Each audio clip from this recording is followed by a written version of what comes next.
chers frères et sœurs, membres de la chaîne Venez Raisonnons, que la paix de Jésus-Christ soit sur chacun d'entre vous. Aujourd'hui, nous allons démarrer une série sur le sujet de la prière. Nous allons démarrer une série sur laquelle nous allons, au travers de plusieurs épisodes, étudier spécifiquement le sujet de la prière.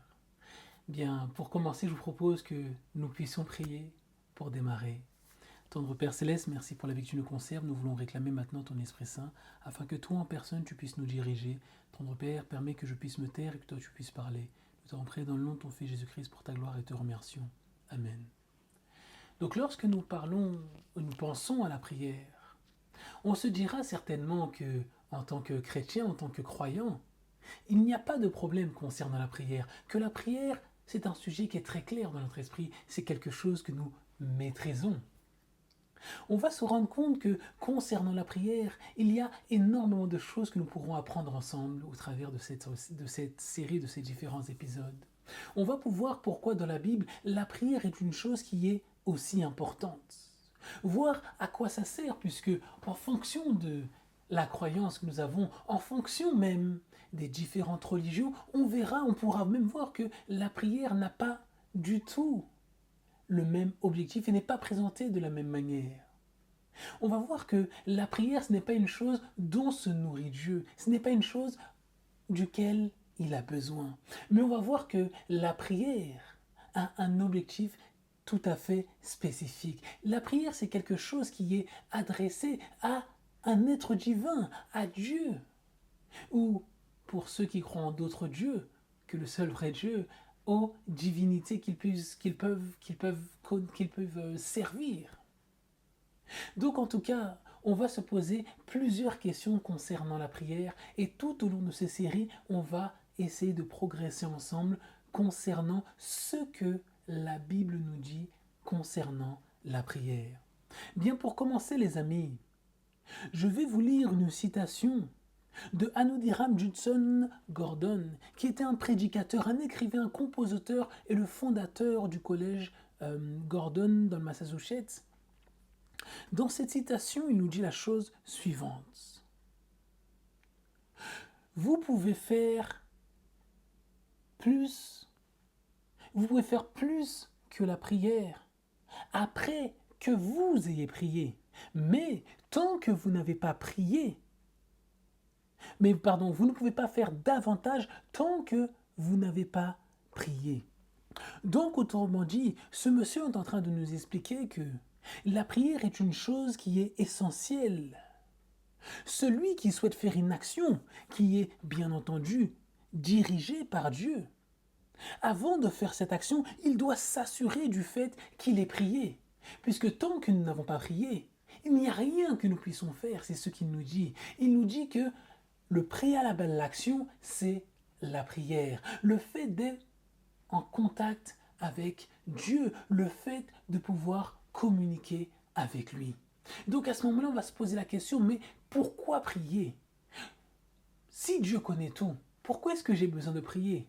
À quoi est-ce que ça sert de prier si Dieu connaît l'avenir? Si il sait déjà toutes choses, s'il est même au contrôle des événements, pourquoi est-ce que je vais prier?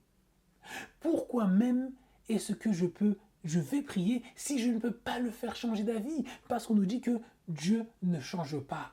Donc ce que je vais faire n'aura pas d'impact sur la décision qu'il va prendre face à une situation. Puisque Dieu est le standard absolu du bien et du mal. Ce n'est pas parce que je prie que sa définition du bien ou du mal va changer. Donc à ce moment-là, pourquoi est-ce que je vais prier? Qu'est-ce que cela va m'apporter personnellement? Et qu'est-ce que cela va changer pour Dieu dans la relation que nous allons avoir? On va commencer à lire Philippiens 4 du verset 6 à 7. Ne vous inquiétez de rien, mais en toute chose, présentez vos demandes à Dieu par des prières et des supplications, avec des actions de grâce. Et la paix de Dieu, laquelle surpasse toute intelligence, gardera vos cœurs et vos sentiments en Jésus-Christ. Donc on voit que Dieu nous dit spécifiquement que nous devons prier. Il nous dit par la bouche de son apôtre que la prière est une chose essentielle. Que si nous avons des demandes et nous en avons une multitude, les amis, nous devons directement les adresser à Dieu. Nous devons faire des prières, nous devons lui adresser des prières. Mais qu'est-ce que cela? Pourquoi est-ce qu'il a besoin de cela? On peut voir dans des passages tels que dans Luc 2, versets 36 jusqu'à 38, que la prière est une manière de servir Dieu comme faisant partie d'un culte, d'une adoration. Donc pourquoi est-ce que Dieu nous demande de rentrer dans cette relation avec lui? Mais pour répondre à cette question, on va voir que Jésus avait mis la prière comme étant au centre de sa vie. Et savoir comment Jésus lui-même considérait les choses pour nous autres, c'est une chose qui va être essentielle. Il va véritablement être essentiel de savoir comment Jésus a considéré la chose, comment est-ce qu'il a vécu le sujet de la prière. Marc 1er au verset 35. Puis au matin, comme il était encore fort nuit, s'étant levé, il sortit et s'en alla dans un désert. Et il pria là. Donc regardez, ici on nous précise que Jésus, lorsqu'il priait, déjà ça commençait dès le matin de bonne heure. Avant que le soleil ne se lève, Jésus, qui est l'exemple, il était déjà en prière. Mais pourquoi cela? Regardez encore Marc 6, versets 46 à 48. Quand il l'eut renvoyé, il s'en alla sur la montagne pour prier. Donc on peut voir que à de nombreuses reprises, on nous montre clairement que cela faisait partie de la vie de Jésus-Christ. Luc 6 au verset 12, en ce temps-là, Jésus se rendit sur la montagne pour prier, et il passa toute la nuit à prier Dieu. Luc 22, verset 36 à 39 à 46. Puis il partit et s'en alla selon sa coutume au mont des Oliviers. Et ses disciples le suivirent. Et quand il fut arrivé en ce lieu-là, il leur dit, priez que vous n'entriez point en tentation. Puis s'étant éloigné d'eux, d'environ un jet de pierre, et s'étant mis à genoux, il pria. Donc regardez, Jésus dit à ses apôtres, il faut que vous priez, c'est une chose qui est importante. Mais non seulement c'est une chose qui est importante, mais moi-même, je vous montre l'exemple, je me mets en prière. Et regardez ce que l'on disait concernant la vie de Jésus, concernant sa vie de prière. C'est lui qui, dans les jours de sa chair, ayant présenté avec de grands cris et avec larmes des prières et des supplications à celui qui pouvait le sauver de la mort et ayant été exaucé à cause de sa piété. Pardon. Donc Jésus est l'exemple en termes de comportement, en termes de standard. Jésus est véritablement le standard. Il est l'objectif à atteindre. Il est celui à qui nous devons regarder. Eh bien, ce Jésus-Christ, les amis, on peut voir que concernant la prière, les apôtres l'ont suivi également. Regardez la manière dont les choses se sont passées. Est-ce que, comme il nous est dit dans Philippiens 2, verset 5, les apôtres n'ont pas eu les mêmes sentiments qui étaient ceux qui étaient au-dedans de Jésus? Regardez Acte 1er au verset 14, par exemple.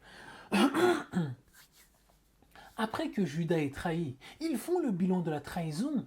Ils prient et ils font l'élection d'un nouvel apôtre. Mais tout ça était centré autour de la prière. Acte 2 au verset 42, les amis.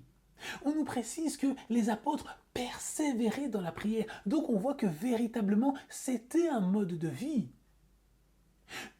Acte 3 au verset 1er.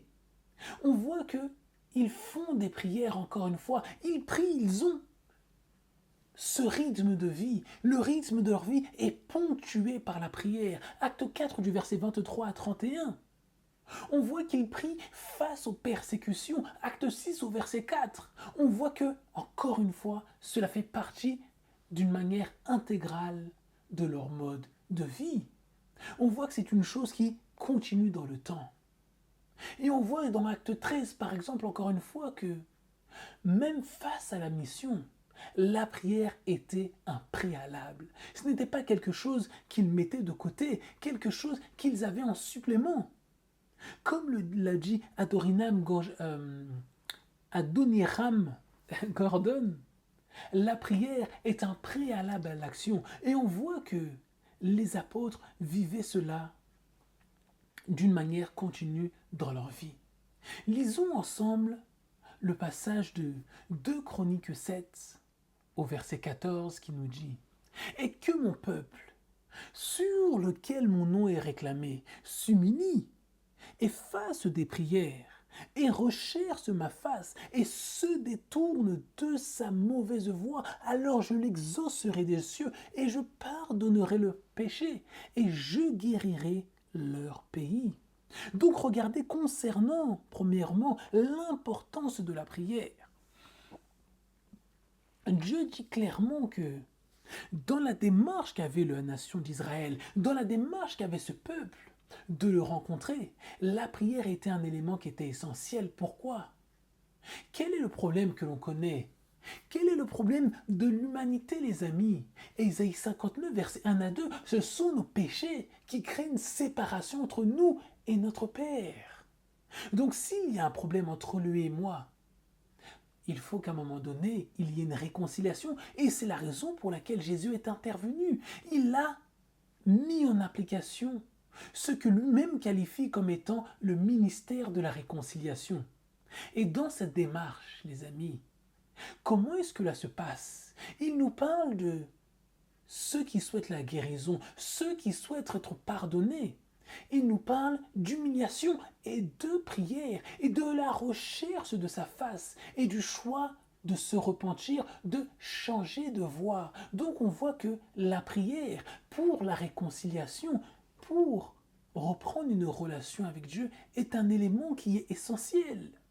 Lisez encore le passage de Zacharie 4 au verset 6 qui nous dit « Et il répondit et me dit, c'est ici la parole de l'Éternel à Zorobabel, disant, ce n'est point par armée, ni par force, mais par mon esprit, a dit l'Éternel des armées. » Donc il nous dit encore une fois que les hommes peuvent avoir des armées s'ils veulent. Ils peuvent être musclés, ils peuvent s'entraîner comme ils veulent toute leur vie. Mais pour remporter une victoire, la victoire ne se fait pas par la force des êtres humains. La victoire n'est pas remportée par une armée bien entraînée ou bien équipée. Non. La victoire est accomplie par l'Esprit de l'Éternel. L'Esprit de Dieu, c'est lui qui nous guide dans la victoire. C'est ce que nous dit ce passage-là. Donc si c'est son esprit qui me guide dans la victoire, est-ce qu'il n'est pas nécessaire que je m'adresse à lui en esprit également? Est-ce qu'il n'est pas nécessaire que je fonctionne différemment de ce que je pense être une bonne manière de communiquer avec lui? Lisons ensemble Jean 15 du verset 1 à 5. Concernant l'importance de la prière, encore une fois. Je suis le vrai cep, et mon père est le vigneron. Il retranche tout, le serment qui ne porte point de fruit en moi. Et il émonde tout celui qui porte du fruit, afin qu'il porte plus de fruits. Vous êtes déjà nets par la parole que je vous ai enseignée. Demeurez en moi et moi en vous, comme le sarment ne peut point de lui-même porter de fruits s'il ne demeure au cep. Vous ne le pouvez point aussi, si vous ne demeurez en moi. Je suis le cep, et vous êtes les sarments. Celui qui demeure en moi, et moi en lui, porte beaucoup de fruits.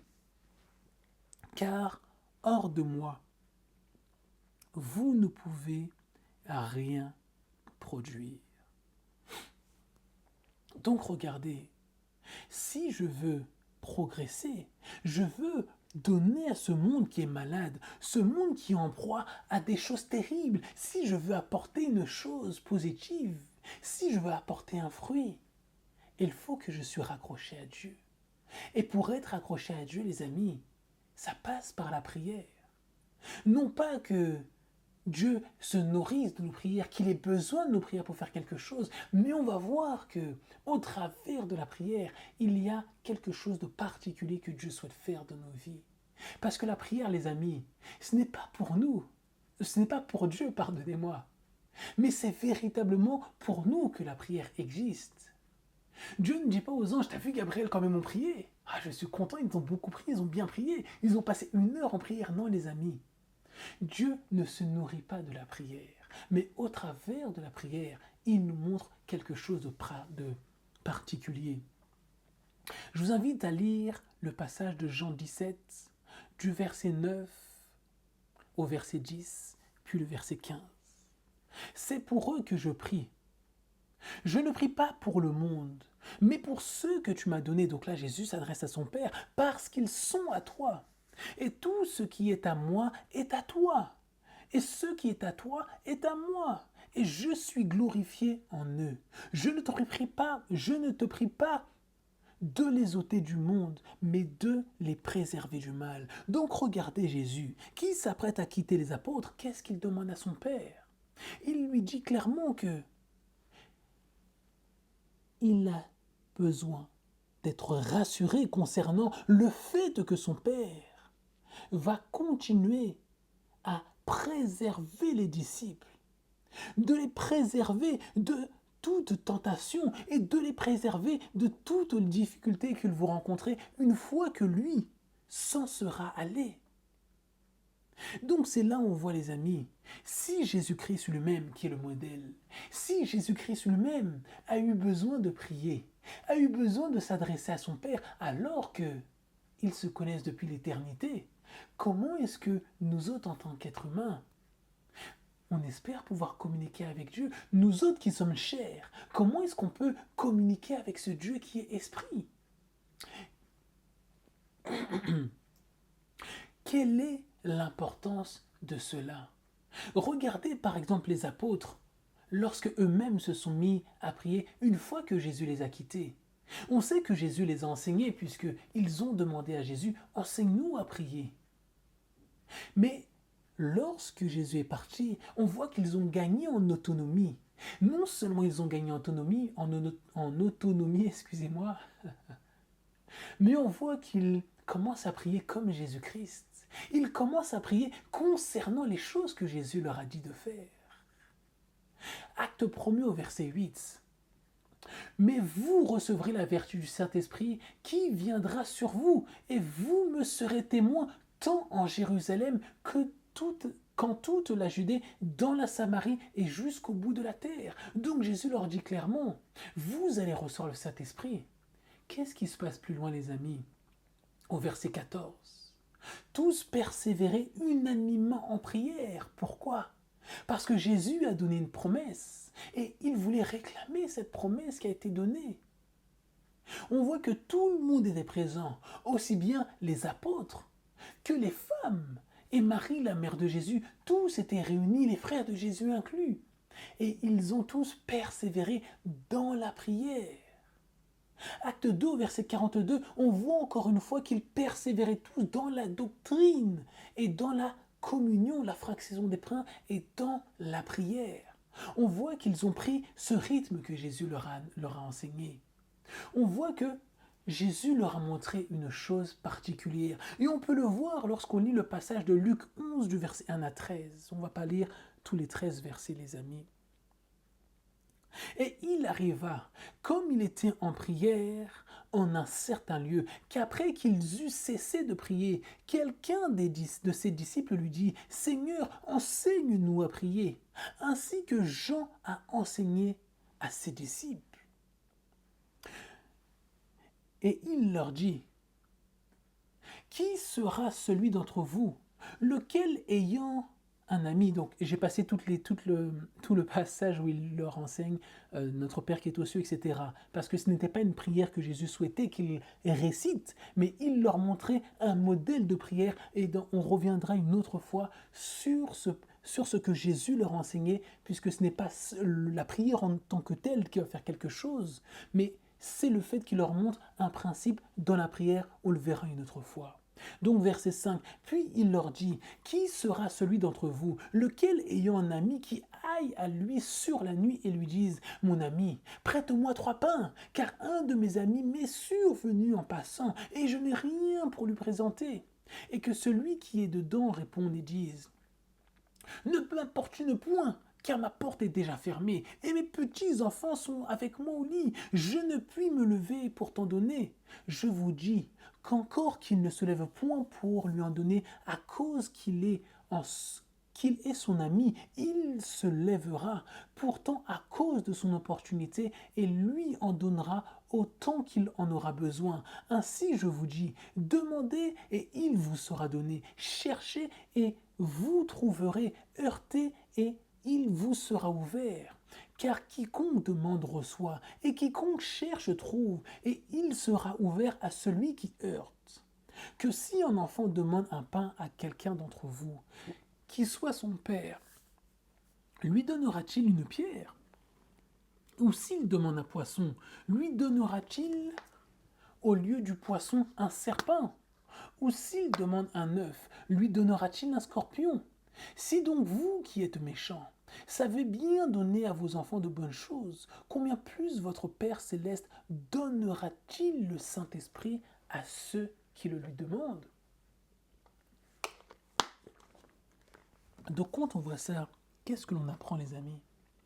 Jésus en effet avait dit aux apôtres que le Saint-Esprit, je souhaite vous le donner.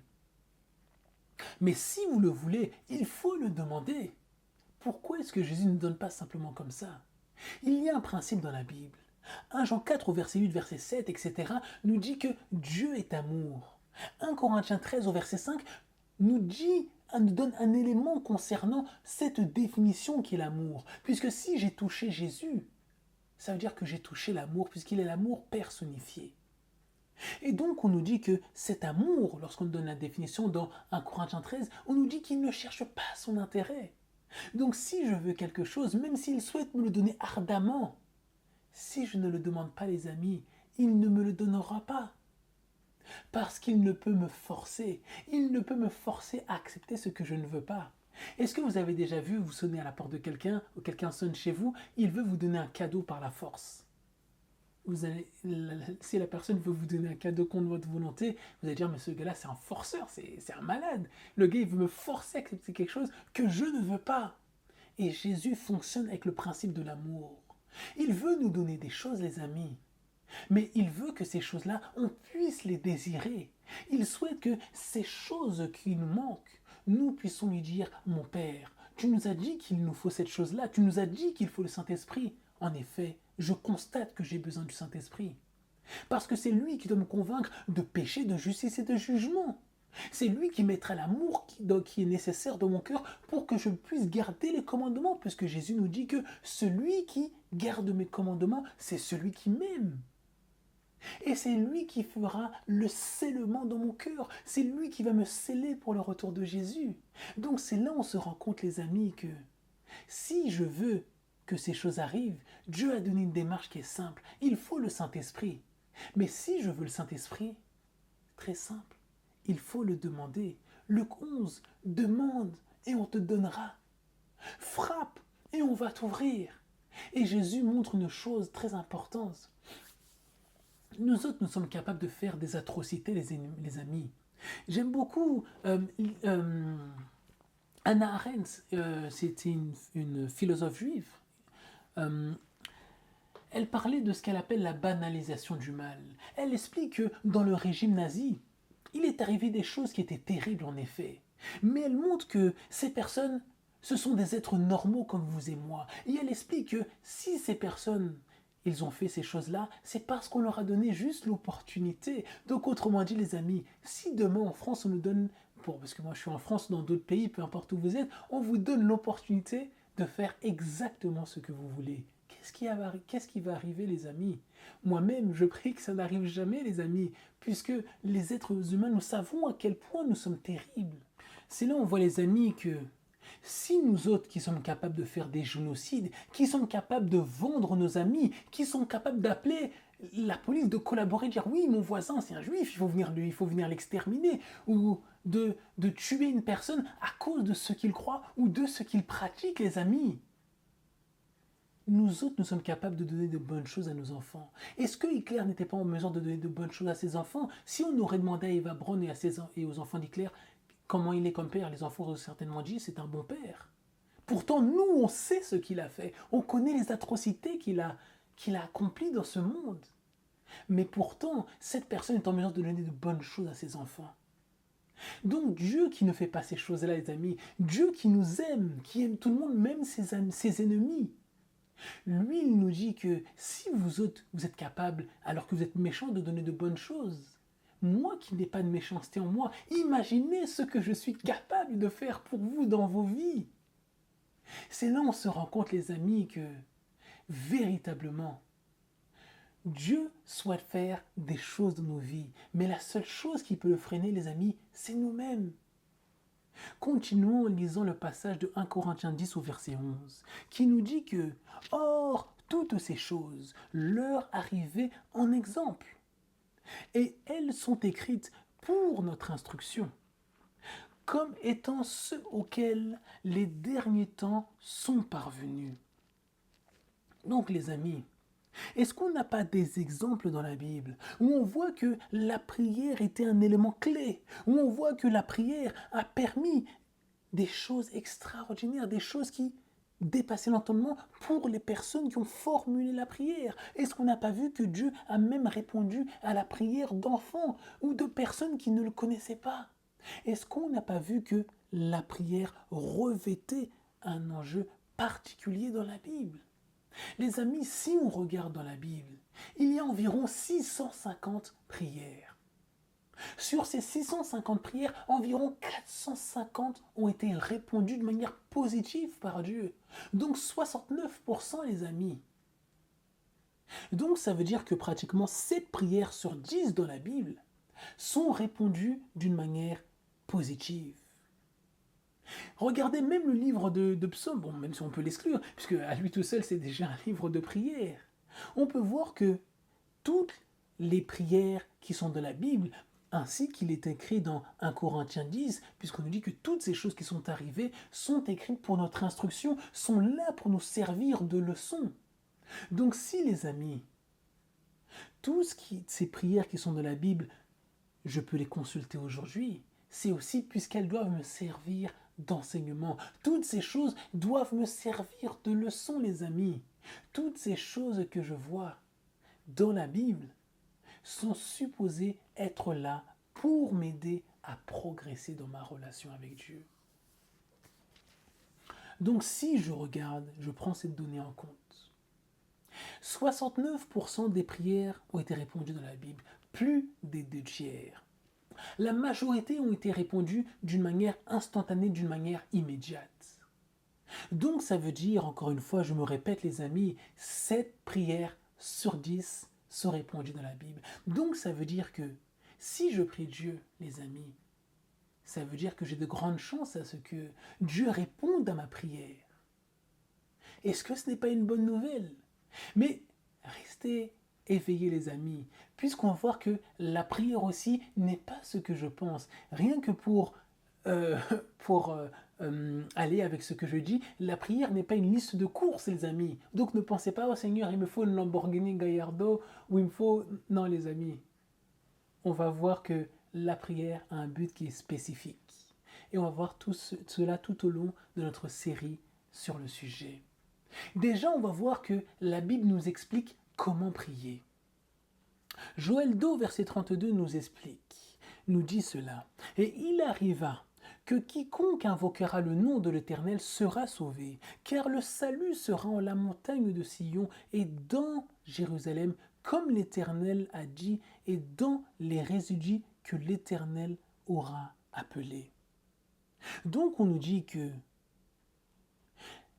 pour être sauvé, si je veux que Dieu me sauve, me délivre de moi-même, me délivre de ma condition de pécheur, je dois l'invoquer, je dois invoquer son nom. Et est-ce qu'on ne voit pas cela dans d'autres passages dans la Bible, les amis? Est-ce qu'on ne voit pas, par exemple, dans le livre des Actes, les amis, par exemple, Acte 2, verset 21, où on nous dit que quiconque invoquera le nom de l'Éternel sera sauvé? Est-ce que dans Proverbe 8, au verset 17, on ne nous dit pas que Dieu dit clairement que ceux qui le cherchent soigneusement le trouveront? Dieu donne tellement d'importance, les amis, à la relation qu'il veut entretenir avec nous, qu'il nous invite au travers de l'histoire de la Bible, qu'il nous invite au travers de tous ces récits à communiquer avec lui au travers de la prière. Mais il nous montre que la prière, les amis, c'est quelque chose qui a un intérêt. Dans le sens où, si je vais prier, j'ai forcément quelque chose à lui dire. Parce que Dieu souhaite communiquer avec nous, il souhaite nous parler. Si j'ai un ami qui vient me parler, il arrive me voir, il est comme ça. Oui, Samuel, oh, thé, noix de cajou. Je vais dire, mais c'est quoi ton problème? Fais une phrase, parle, communique. Il faut qu'on échange, il faut qu'on essaye de se comprendre. Essayons de nous comprendre, essayons d'échanger, d'établir, de créer une relation solide ensemble, afin que nous puissions aller dans une direction dans laquelle nous souhaitons tous les deux aller d'une manière commune. C'est là où on va voir l'intérêt de la prière. On recherche une direction dans laquelle on va pouvoir suivre notre Dieu. Retournons dans 2 Chroniques 7 au verset 14. Que mon peuple sur lequel mon nom est réclamé s'humilie, fasse des prières et recherche ma face et se détourne de sa mauvaise voie. Alors je l'exaucerai de cieux, je pardonnerai son péché et je guérirai leur pays. C'est là où on voit que Dieu fait bien plus que nous inviter à prier.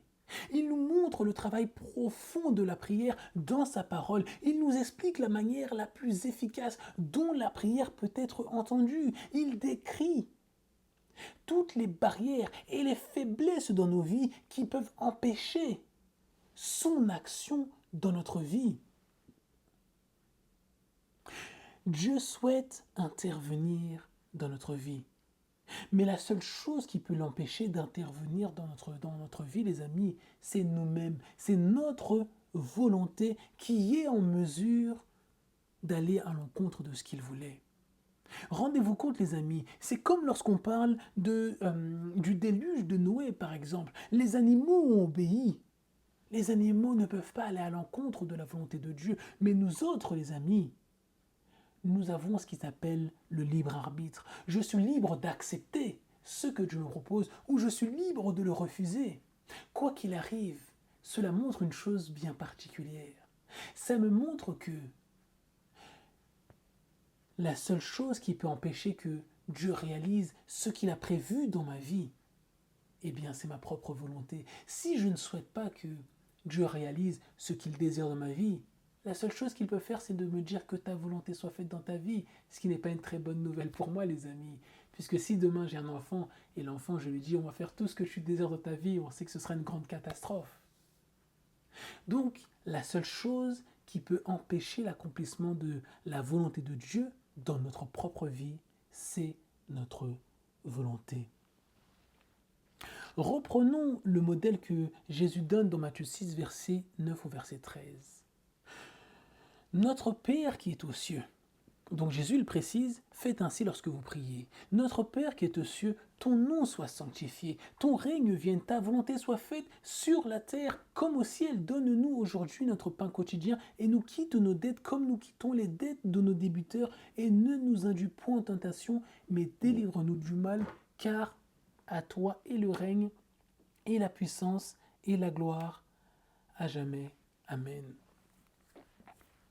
Donc les amis, lorsqu'on voit cette prière, on ne va pas rentrer dans le détail de cette prière en tant que telle, mais il est important de noter que le but de cette prière, ce n'est pas d'avoir un modèle de répétition. Je sais que c'est très à la mode chez les chrétiens de répéter, oui, je vais répéter 4 fois la prière, je vais répéter 5 fois, je vais faire... Les amis, on ne voit jamais ça dans la Bible, ça n'existe pas. D'ailleurs, on voit que les apôtres n'ont jamais répété cette prière-là. C'était un modèle que Jésus voulait leur donner. Il leur montre à qui il s'adresse. Il parle à leur Père. Donc, notre Père, donc, c'est qui est aux cieux. C'est l'endroit qu'il occupe. Ça me parle également de sa position. Ton nom soit sanctifié. Donc, je le rends gloire. Ton règne vienne. Je réclame sa volonté dans ma vie. Ta volonté soit faite sur la terre comme au ciel. Donc, je réclame que, de la même manière que lorsque je dis une chose au ciel, la chose se produit comme il l'a dit, je réclame qu'elle se fasse sur la terre. Mais est-ce que je ne suis pas moi-même fait également de terre? Donc lorsque je dis cela, c'est non seulement sur la terre dans laquelle j'habite, mais sur cette terre que je suis. Regardez l'étude qu'on a fait vendredi dernier, vous voyez, vous verrez qu'on parle de la gloire de Dieu qui doit resplendir sur cette terre. Donne-nous aujourd'hui notre pain quotidien. Donc il y a plusieurs types de pain. Il y a le pain spirituel, il y a le pain physique. Quitte-nous nos dettes comme nous quittons aussi les dettes à nos débiteurs. Qu'est-ce que la dette dans la Bible, les amis? Ce sont lorsque les personnes ont péché contre nous. Ils ont une dette vis-à-vis de nous. Lorsque nous péchons en vis-à-vis de Dieu, les amis, nous avons également une dette vis-à-vis de lui. Donc si je lui demande de me pardonner, je dois aussi pardonner les autres. C'est le principe de l'amour. Je dois traiter l'autre de la manière dont j'espère être traité également. Ne nous induis pas en tentation, mais délivre-nous du mal. Seigneur, je sais que je suis faible, j'ai besoin de ton aide. C'est même pas de ton aide, mais j'ai besoin d'une intervention divine. Ce n'est pas une aide, j'ai besoin que toi, tu fasses le travail. Que tu puisses me délivrer de l'influence de l'ennemi. Donc après, je le remercie. Je le remercie. Et voilà, donc c'est un modèle que Jésus voulait montrer ici. Donc c'est là où on se rend compte que ce n'est pas une prière pour laquelle nous devons faire des répétitions. Ce n'est pas quelque chose que Dieu agrée. D'ailleurs, il nous dit de ne pas répéter comme des insensés les mêmes prières, etc. Ce n'est pas quelque chose qui va faire quelque chose pour Dieu. Imaginez quelqu'un arrive, vous avez un ami, il vient vous voir. À chaque fois qu'il vient vous voir, il vous dit la même chose. Ça va? Oui, ça va. Mon chat, mon hérisson, ils vont bien. Mon fils m'a... Au bout d'un moment, dire, oh, change ton vie, c'était un peu rayé, tu vois. Essayons de discuter, essayons d'avoir un échange. Le but, ce n'est pas de répéter les mêmes choses. De la même manière, nous conversons avec nos amis. Si nous voulons avoir une relation avec Dieu, il faut converser avec lui. Et ça passe au travers de la prière. On va continuer en allant dans Jacques 4. Jacques 4, du verset 2 à 3. Vous convoitez, et vous n'avez point ce que vous désirez.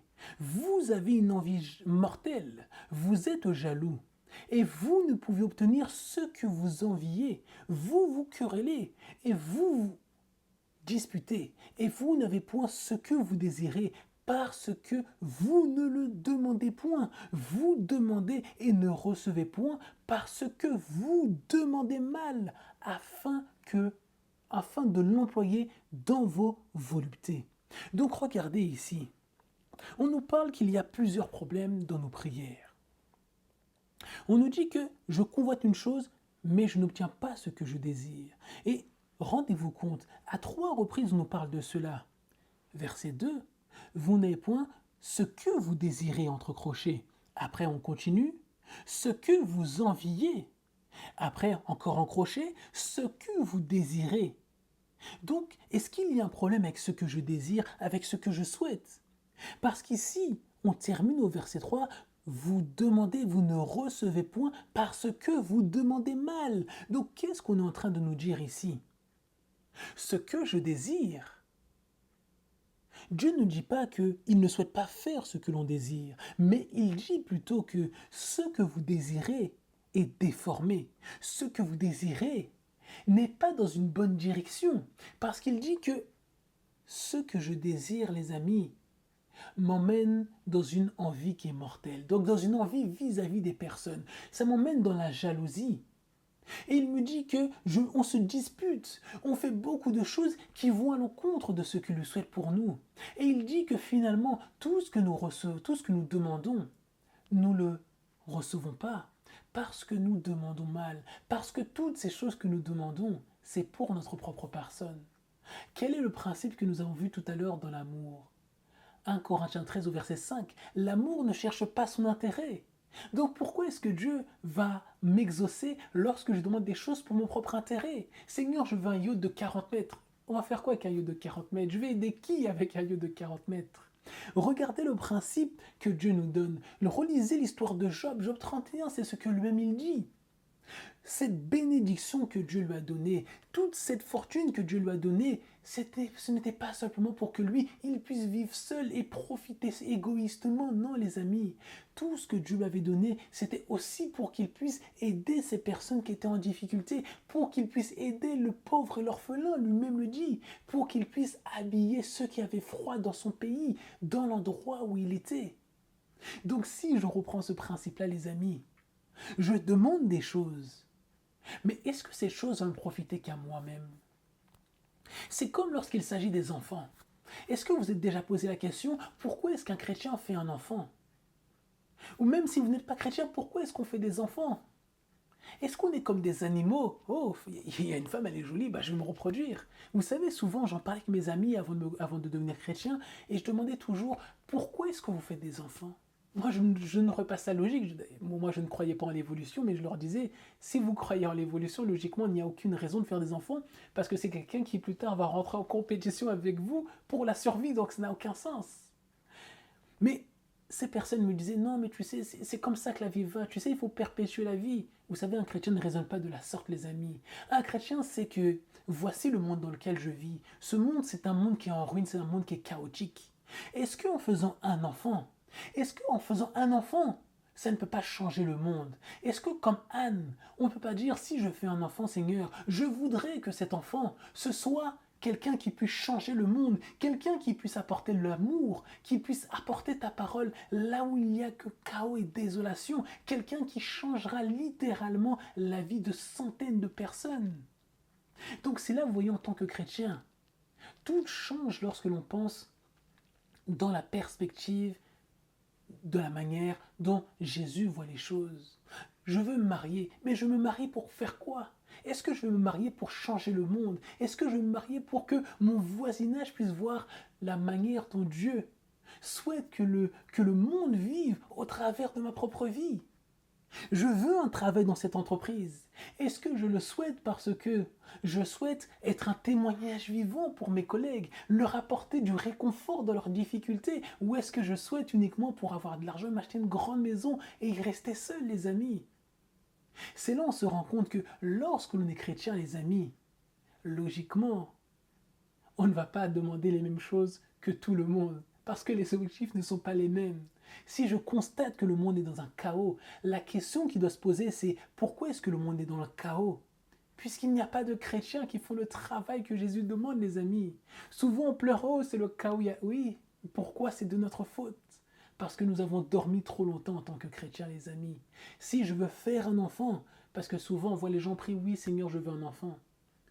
Est-ce qu'on ne voit pas dans la Bible des personnes qui ont prié pour avoir des enfants? Est-ce qu'on ne voit pas Anne dans le livre de Samuel qui a prié pour avoir un enfant? Elle a prié pour avoir un enfant, mais elle savait que le monde a besoin de réforme. Elle a dit à l'Éternel, je veux un enfant, mais cet enfant, je vais te le donner. Cet enfant, il sera à ton service. Et on voit qu'elle l'a élevé d'une manière parfaite, à tel point qu'il a pu devenir prophète. Il est devenu aussi sacrificateur. Et il est devenu juge. Il avait ces trois fonctions dans le pays qui sont également les trois fonctions qu'occupe Jésus. Je ne veux pas rentrer à nouveau dans cette étude car on l'a déjà fait. Mais regardez, dans la Bible, lorsqu'une personne demande une chose, ce n'est pas pour son propre profit. Bien sûr, au travers de tout cela, il sera grandement béni. Mais ce n'est pas la préoccupation du chrétien de savoir est-ce que cette action, cette chose va me profiter à moi-même. Je ne dis pas qu'il faut être malheureux, qu'il faut être misérable ou autre, non, ce n'est pas ce que je dis. Mais un chrétien, sa première préoccupation, ce n'est pas sa propre personne, ses propres voluptés, comme le passage le dit, ce n'est pas ses propres désirs. Mais ces désirs vont s'orienter vers ceux de Dieu. Et s'ils s'orientent vers ceux de Dieu, ils s'orienteront forcément vers l'autre, vers celui qui est dans la nécessité. Voyons d'ailleurs ce que Job dit lui-même concernant la prière. Job 22, verset 27. Tu le fléchiras par tes prières, et il t'exaucera, et tu lui rendras tes vœux. Donc regardez, il nous parle de faire fléchir Dieu, mais est-ce que Dieu change d'avis? Non les amis. Ce n'est pas dans le sens où Dieu va changer d'avis que Job nous dit cela, mais il nous montre que Dieu souhaite nous exaucer.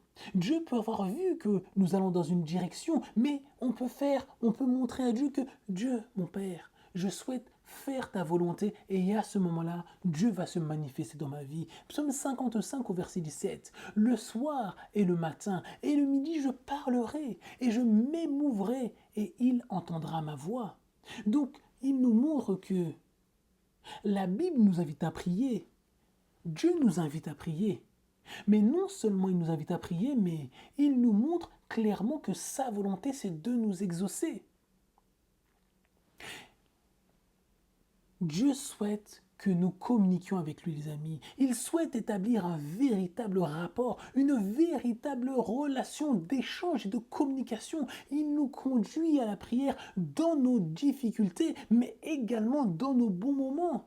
Dieu a inspiré toutes ces personnes de la Bible qui ont écrit, les amis, afin que l'on puisse avoir un véritable témoignage dans une relation entre un être humain qui vit sur terre et ce Dieu qui est notre Créateur. Lisons Philippiens 4 au verset 6.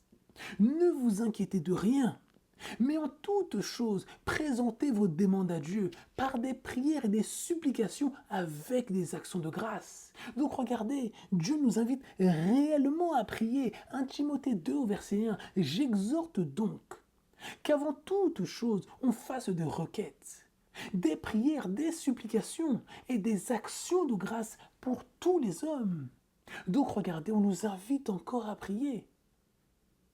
Dieu a inspiré toutes ces personnes afin qu'ils puissent partager avec nous cette expérience qu'ils ont eue, cette chose merveilleuse qui est la relation avec le Dieu d'amour. On va voir que la Bible promet clairement de répondre à nos prières. Psaume 50 au verset 15. Et invoque-moi au jour de ta détresse, et je t'en tirerai hors, et tu me glorifieras. Amen. Quelle belle promesse, les amis. Jérémie 29 au verset 13. Vous me chercherez, et vous me trouverez, après que vous m'aurez cherché de tout votre cœur. Donc là, encore une fois, Dieu donne un principe. Si vous me cherchez, vous souhaitez que je sois dans votre vie. Eh bien, c'est avec un grand plaisir. Mais ça ne pourra arriver que si vous souhaitez que je sois dans votre vie. Donc c'est ça qu'il est en train de leur dire actuellement. Il dit, invoque-moi même dans la détresse, même si auparavant tu ne m'as jamais parlé, tu peux m'invoquer dans la détresse et je vais répondre. Si tu me cherches, tu vas me trouver. C'est ce que Jésus souhaite nous montrer au travers de ses écrits. Dieu souhaite pouvoir échanger avec nous. Il souhaite que nous puissions nouer une véritable relation avec lui. Luc 11 au verset 9. Ainsi je vous dis, demandez et il vous sera donné, cherchez et vous trouverez, heurtez et il sera ouvert. Qu'est-ce que la Bible nous dit concernant les promesses, les amis? Qu'est-ce que la Bible nous dit? La Bible nous dit que Dieu n'est pas un homme pour mentir, ni un fils d'homme pour se repentir de ce qu'il a dit. Ce qu'il a dit doit arriver, les amis. Donc moi, quand je prie, est-ce qu'il ne faut pas que je prie également en fonction de ce qu'il a dit? Parce que si je prie en fonction de ce qu'il a dit, il ne peut pas revenir en arrière de ce qu'il a dit, les amis. Il ne peut pas aller à l'encontre de ce que lui-même a promis, autrement il ne serait pas Dieu. Jean 16 au verset 24. Jusqu'à présent, vous n'avez rien demandé en mon nom. Demandez et vous recevrez, afin que votre joie soit parfaite. Rendez-vous compte. Jésus leur dit ici, vous n'avez rien demandé en mon nom, donc vous ne recevrez rien. Si vous voulez recevoir, il est bon que vous demandez en mon nom. Mais qu'est-ce que le nom de la Bible, les amis? Le nom, ce n'est pas que le nom. Le nom, c'est l'expression du caractère, les amis. Le nom permet de savoir quel est le caractère de l'autre. Donc quand on parle de prier dans le nom de Jésus, on le verra dans une autre étude, dans notre jour, les amis. Lorsque je prie dans son nom, je prie dans l'expression de son caractère. Donc autrement dit, si je demande quelque chose, je prie dans le nom de Jésus. Mais je demande des choses qui sont contraires à son caractère. Est-ce que je prie réellement dans son caractère? Vous voyez, les amis. C'est là où on voit que Dieu répond aux prières qui respectent le principe qu'il donne. La Bible est remplie de promesses d'exaucement, les amis. Nous n'avons donc aucune raison de douter même de l'accomplissement de la prière. Dieu souhaite répondre à exaucer nos prières, mais pas à nos dépens. Puisqu'il y a des choses que l'on demande, comme lorsque les enfants demandent à leurs parents, des choses qui pourront aller à l'encontre de nos intérêts. Et on pourra voir que, les amis, c'est extrêmement intéressant que concernant la prière, on pourra avoir des caractéristiques qui seront communes dans les prières de Jésus lui-même, dans les prières de Moïse, avec celles de Salomon, celles de Josaphat, de Daniel, de Isaïe, de Abraham, de David, etc. On verra qu'il y a énormément de liens dans toutes ces prières. C'est là on voit que la prière, c'est de connaître Dieu, c'est le découvrir, le voir, apprendre à se fier à lui, de comprendre davantage qui il est, de découvrir sa personne, de comprendre ses plans, son travail et sa mission, d'être en harmonie avec lui, de le connaître personnellement et intimement. C'est là on peut voir, les amis, que le centre de la prière, ce n'est pas Dieu, les amis, ce n'est pas ma propre personne. Le centre de la prière, ce ne peut être que Dieu et sa gloire. La fonction de la prière, les amis, c'est le relationnel avec Dieu. C'est d'être proche, encore une fois, d'avoir une véritable relation, le connaître. Le but de la prière, c'est la présence de Dieu dans ma vie, de vivre avec lui et de pouvoir expérimenter une grande intimité avec lui. D'expérimenter une intimité dans laquelle il sera possible qu'il puisse vivre en dedans de moi. Puisqu'il le dit, nous sommes le temple du Saint-Esprit, il souhaite vivre au-dedans de nous. Donc le but de la prière, c'est également que je puisse apprendre à apprécier sa présence. Et que l'envie de ne plus pouvoir quitter sa présence puisse émerger au-dedans de moi. C'est le but de s'oublier, d'apprendre à le contempler. Je dois apprendre, les amis, à m'arrêter de parler. Arrêter de raconter ma vie lorsque je lui parle. Mais je dois apprendre à d'abord écouter sa voix, les amis, avant de parler. Puisque quand on regarde toutes ces personnes de la Bible qui ont parlé, les amis, toutes ces personnes de la Bible qui ont monter des prières à Dieu, qu'est-ce qu'on peut voir? Toutes ces personnes ont dû apprendre à l'écouter d'abord pour pouvoir prier. Parce que si je vais le prier, les amis, si la prière c'est véritablement la respiration de mon âme, qu'est-ce qu'il en est, les amis? Ça veut dire que si la prière est véritablement la respiration de mon âme, quand je respire, quel est le mouvement? J'inspire, pardon, et après j'expire. Donc c'est-à-dire que quelque chose rentre dedans de moi premièrement. Mais c'est sa parole qui doit rentrer au-dedans de moi premièrement. Et après, une fois que la parole est rentrée au-dedans de moi, j'expire, je donne quelque chose d'autre. Donc lorsque je dis quelque chose à Dieu, c'est forcément par rapport à la parole qu'il a donnée. Et c'est là où je vois que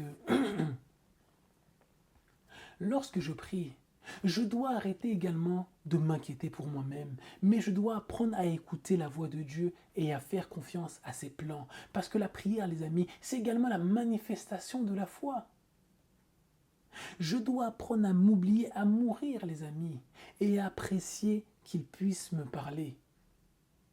Je dois apprendre à m'abandonner totalement sous son contrôle, de mettre ma vie sous son contrôle. Et que notre relation soit basée sur la confiance que j'ai en lui. Certaines personnes disent oui, Dieu me fait confiance. Non, les amis, ça n'a pas de sens. Si vous avez un enfant de 5 ans, vous allez lui faire confiance pour marcher à la montagne, pour vous guider dans le désert, vous dire bon petit, tu as 5 ans, marche devant, je te suis. Non, les amis, c'est vous qui êtes l'adulte qui allez dire à l'enfant, je veux te protéger dans le désert. Dans cet endroit hostile que tu ne peux pas maîtriser, c'est moi qui te protège. Donc c'est lui que nous devons suivre et pas lui qui doit nous suivre. C'est lui que nous devons prendre en modèle et pas lui qui doit nous prendre en modèle, les amis. C'est là où on va voir que lorsqu'il s'agit de la prière, ce n'est pas quelque chose où je marche avant Dieu, où je marche après Dieu, mais c'est quelque chose où je marche avec lui main dans la main. Rappelez-vous ce passage d'Osée dans lequel Osée parle de sa fiancée qu'il amène dans le désert comme pour un temps de fiançailles. Il dit qu'il parle à son cœur. Donc c'est-à-dire qu'il est très proche d'elle, il y a une forme d'intimité. Et nous sommes cette épouse que Dieu il veut épouser, les amis, son peuple, son église. Jésus souhaite s'unir à nous autres comme un homme qui s'unit à une femme. Mais pour cela implique de la confiance et de l'intimité. Cela implique de l'amour. Ça implique le fait d'être en temps réel avec lui en permanence. Tout ce qui doit m'importer, les amis, à partir du moment où je veux le prier, ce doit être sa volonté, ses plans et sa gloire. Je dois apprendre, je dois désirer, les amis, diminuer afin que lui puisse s'exprimer dans ma vie. Je dois apprendre à laisser ma propre volonté mourir, parce que ma propre volonté est un frein à l'accomplissement de sa volonté dans ma vie. Si je prie pour mes propres volontés, les amis, ça veut dire que cette chose qui est au-dedans de moi, elle doit disparaître. Une fois seulement qu'elle aura disparu, à partir de ce moment-là, il pourra s'exprimer au-dedans de moi. Concernant la prière, on peut voir qu'il y a deux types de prières. Il y a la prière qu'on pourra qualifier de superficielle ou la prière formelle. Oh Seigneur, tu as connu, on connaît les amis, on va se glorifier. Oui Seigneur, apprends à me faire confiance. Non, non, les amis, ça c'est ce qu'on appelle la prière superficielle, la prière de forme, une prière qui est formelle. Et il y a la prière qui est réelle, la prière de la foi. Quand on regarde les prières de Jésus, on se rend compte que ses prières étaient passionnées, qu'il avait une véritable relation avec son Père, il y avait une continuité. Ce n'était pas une forme de répétition de paroles, une forme de coutume. Ce n'était pas des prières qu'il lisait comme on voit certaines personnes font dans les églises, amis. Lorsque le cœur ne ressent pas le besoin de Dieu, nous sommes dans la prière qui est formelle. Nous faisons la prière de ce pharisien qui se croit déjà sauvé, un pied dans le paradis. Notre parole doit être en mesure de refléter véritablement ce que notre cœur souhaite. Que je puisse formuler ce qui est dans mon cœur, ce que je souhaite, les amis, c'est une chose qui est essentielle. Mais ce que je souhaite, ce qui est dans mon cœur, parfois peut être corrompu, les amis. Et c'est un élément pourtant qui est clé. Dieu qui est amour. Dieu qui est amour ne peut se comporter qu'avec amour, les amis. Et cet amour implique que l'on ne peut se voir imposer une volonté qui est extérieure à la nôtre. Il nous propose une chose, il nous propose un mode de vie. Après, c'est notre responsabilité d'accepter ou de refuser. C'est pourquoi on peut voir que Dieu souhaite véritablement changer notre cœur. Il souhaite faire une rééducation, une réformation dans notre vie afin que nous puissions demander ces choses qui sont bonnes pour nous. Et en tant que Père, il sait ce qui est bon pour nous mieux que nous autres, les amis. Dieu doit sonder nos cœurs. Il doit le transformer pour que notre cœur puisse désirer ce qui est bon pour nous.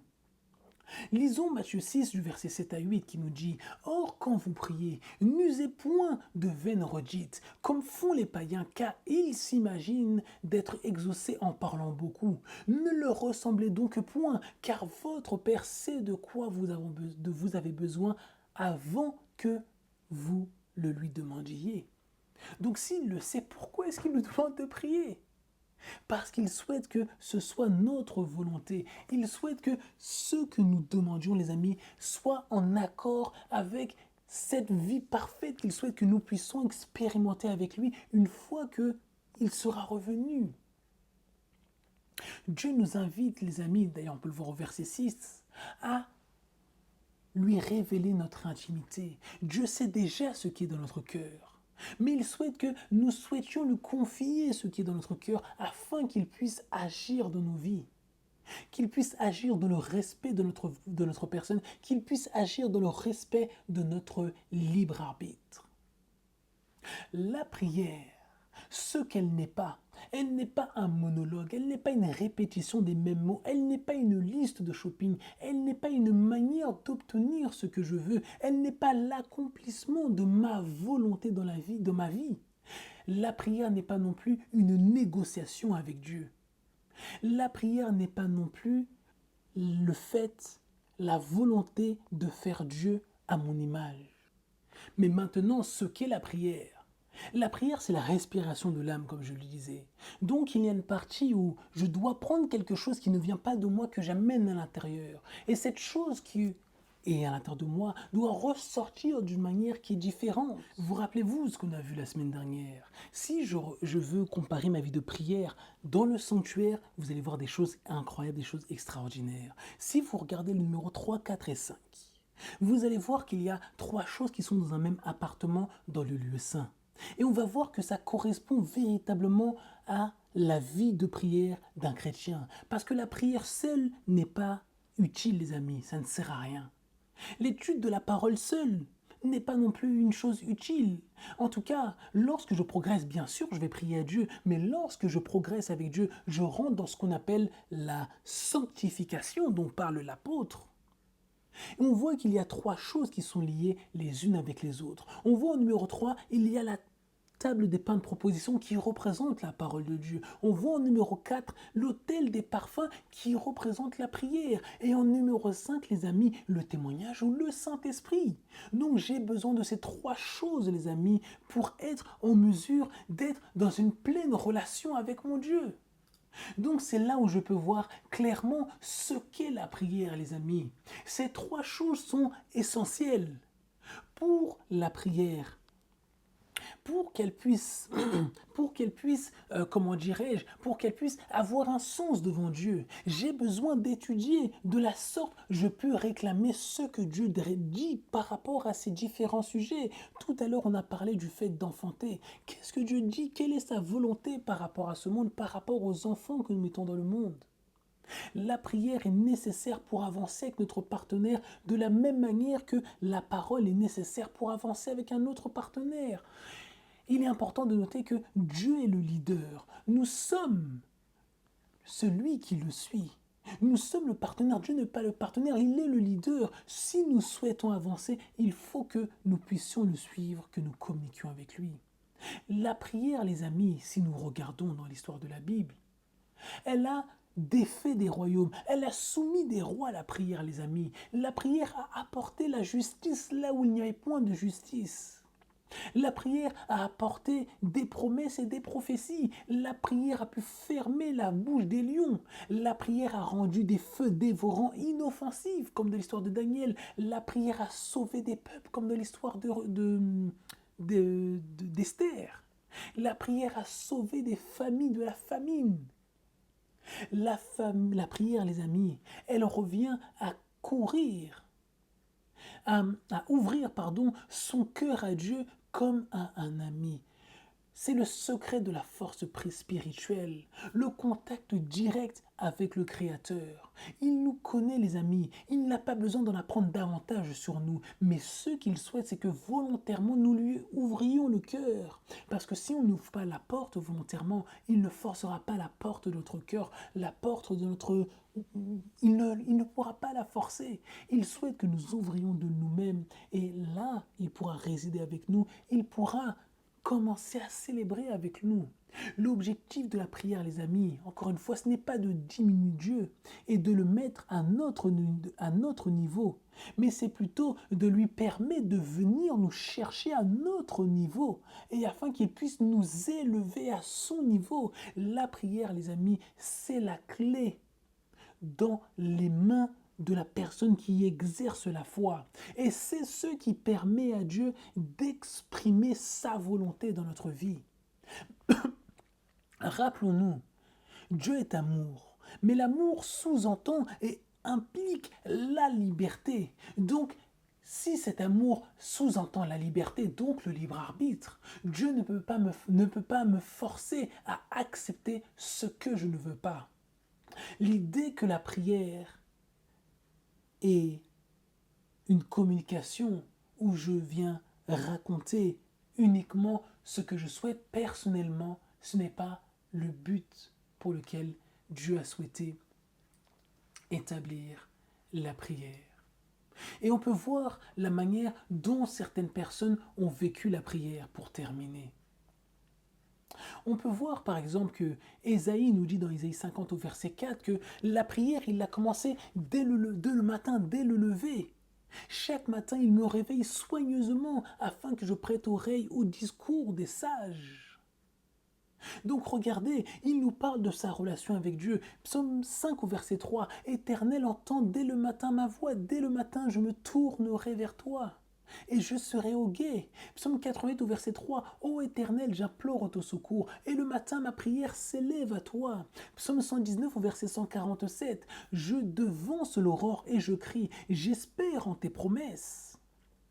Psaume 62 au verset 5, une recommandation, l'attente et la promesse. Mets-toi mon âme, demeure tranquille, regardant à Dieu, car mon attente est en lui. Donc, la Bible nous invite à faire preuve de patience, d'attendre. Pas que Dieu ne puisse pas accomplir directement ce qu'il souhaite, mais il y a besoin d'une transformation en nous pour que nous puissions recevoir, accepter ce qu'il souhaite. Psaume 46 au verset 10. Cessez, a-t-il dit, et connaissez que je suis Dieu, je serai exalté parmi les nations, je serai exalté par toute la terre.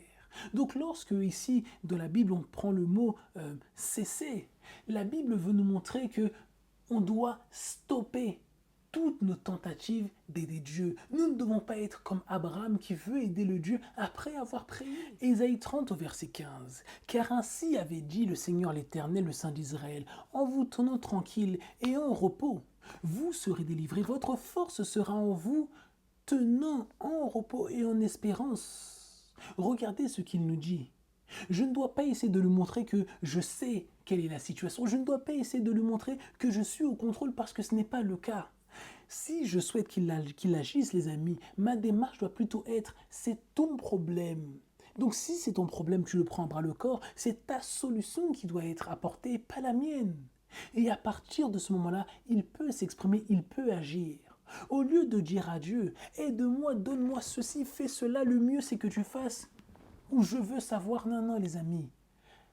Ma réponse doit être dans le calme et dans un esprit tranquille. Je dois manifester de la foi et rester confiant de le fait que Dieu va intervenir. Il est important que je puisse apprendre chaque jour à passer du temps avec lui, ce qui me permettra de m'habituer à lui, à m'habituer à la manière dont il souhaite que nous puissions parler ensemble.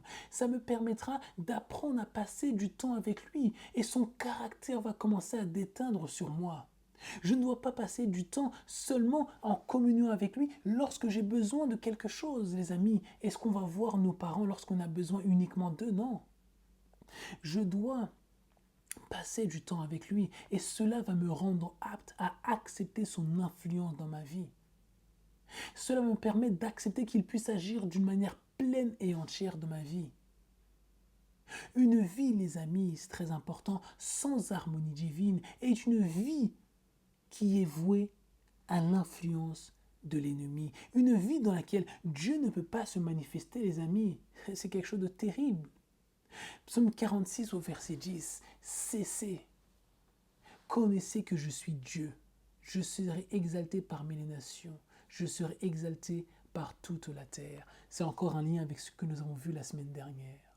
Il nous dit encore cessez. En hébreu, c'est le mot rapha, qui veut dire relâcher, diminuer, laisser tomber, abandonner, se retenir, laisser aller, être tranquille. Donc je dois être en paix lorsque j'ai prié Dieu. Je dois savoir que peu importe le problème que j'ai, Dieu est au contrôle. Si je lui ai demandé quelque chose, s'il est Dieu, je n'ai aucun problème, je n'ai rien à craindre, je sais qu'il est au contrôle. Je dois me rappeler, les amis, que je dois rester calme, dans la confiance, une fois que j'ai prié.